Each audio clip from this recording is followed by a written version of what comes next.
আসসালামু আলাইকুম প্রিয় বন্ধুরা। ইফ আজকে দ্বিতীয় রোজায় ইফতারি মাত্র বাকি আছে 3 থেকে 4 মিনিট। আমার যুবক গতকালকেও রোজা আছে, ইনশাল্লাহ আজকেও রোজা আছে, কিন্তু এখন তাকে কথাও শোয়াইতে পারি না। তার কথা শোয়াইলে সে রাগ হয়ে যায় কারণ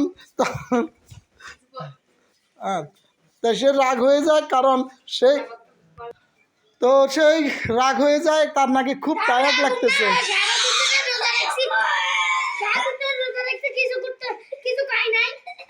রোজা থাকলে তো কিছু খাওয়া লাগে না, সেটা আমরাও জানি। তা এখন আল্লাহ আমি রইলে রোজা থাকি না, এটা কোনো কথা নয়। এখন রয়েছে কি, সে নতুন রোজা তো, তার সেই জন্য রাগ হচ্ছে। এখন শুনো, আমি একটা কথা বলি, তুমি তো চুরি টরি করি পানি টানি খাও নাই না তো? না, আমি ছোটোকালে খাইছিলাম, কারণ আমার মনে আছে আমার এলাকা হচ্ছে লক্ষ্মীপুর দালাল বাজারের পরে সর্দার বাড়ি।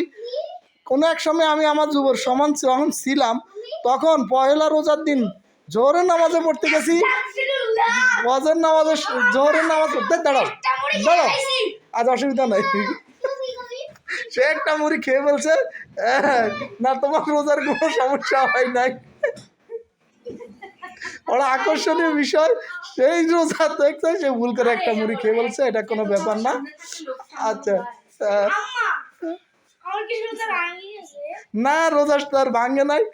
এমনকি আমি প্রথম রোজা জোহরের নামাজ সময় অজু করতে যাই গপ গপ করে পানি খেয়ে বলছি সর্দার বাড়ির মসজিদের সে কল থেকে ছোটোকালে। সে কথা আমি আর সারাদিন কাউকে বলি নাই, পুরা রোজাটা আমি রয়েছি, কিন্তু হ্যাঁ সেই কথা আমার আজও মনে আছে। এখন তুমি কি সেভাবে আসো আমাদেরকে না বলে?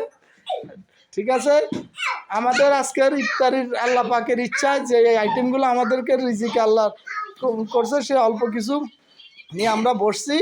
যাক আলহামদুলিল্লাহ, আমার যুবক এই যে সে একটা মুড়ি খেয়ে ফেলছে। এই বছর 2টা রোজা রয়েছে, আর একটা মুড়ি এখন মাত্র ভুল করে খেয়ে ফেলছে। সমস্যা না, তার রোজা হবে ইনশাআল্লাহ। আপনারাও দোয়া করেন তার রোজাগুলো যেন আল্লাহ কবুল করে, আমিন।